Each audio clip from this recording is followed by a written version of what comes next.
pengkajian perasaan itu, karena setiap orang akan rasanya berbeda-beda.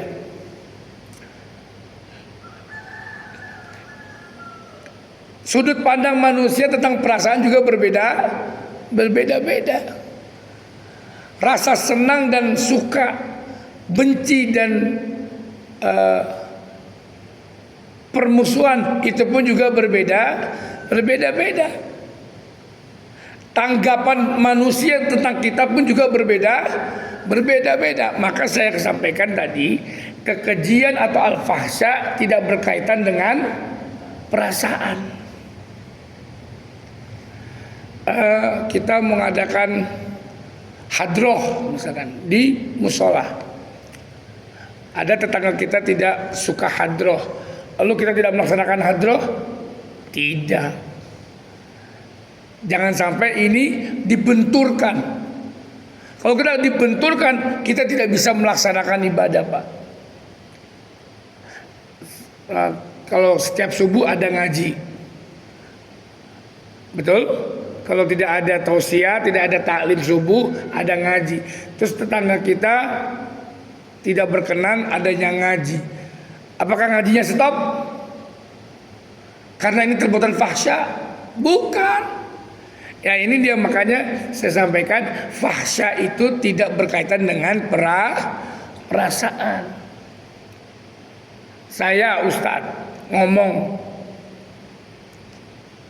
ceramah, saya sampaikan judi itu haram. Tuh ada judi haram apa enggak? Halo? Kok ngomongnya kok takut? Haram ya, pasti ya, yakin. Lalu saya mengatakan judi dilarang oleh Allah dan haram. Lalu ada sekelompok manusia, ada sekelompok masyarakat yang mengatakan saya tersinggung Ustadz dengan perkataan Ustadz. Apakah saya berhenti untuk mensiarkan judi itu haram? Jangan. Nah ini dia maksud saya. Jadi untuk fahsya ini tidak ada kaitannya dengan perasaan. Qulil haqqo walau kana murron. Katakanlah yang hak, yang baik dan benar meskipun itu pahit.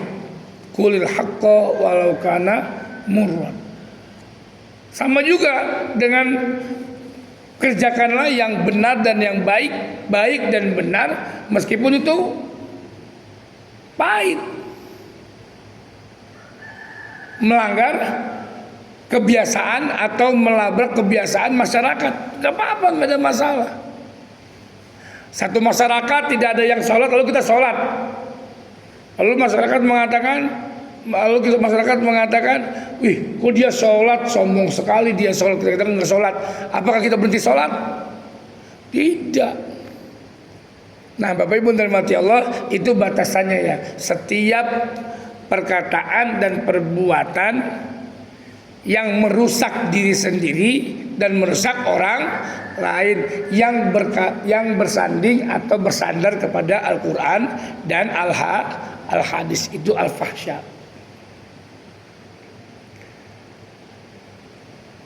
Ya, fahsya termasuk juga mengganggu orang lain. Misalkan kita baru beli radio,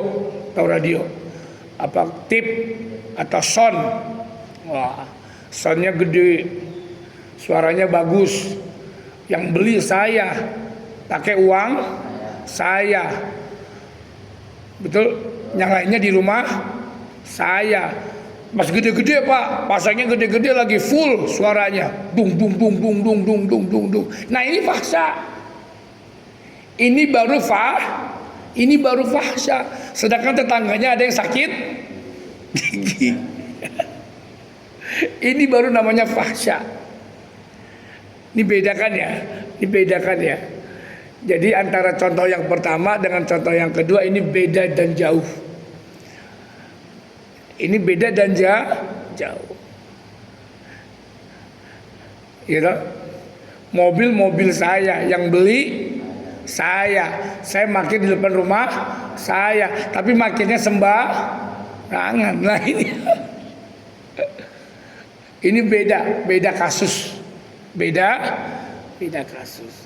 Nah jamaah rahmatullah, saya kira itu saja untuk hari ini karena sudah 5:30. Karena ini menarik sekali al-fahsya.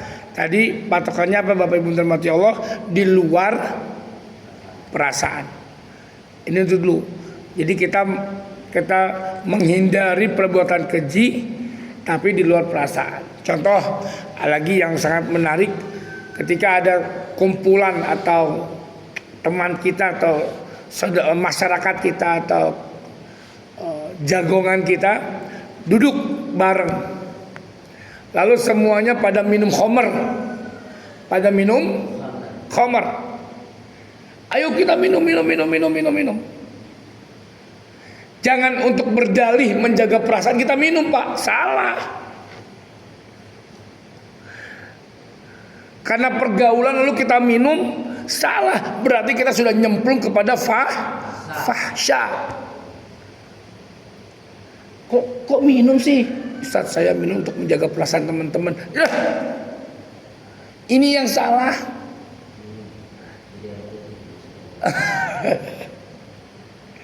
Ini yang salah.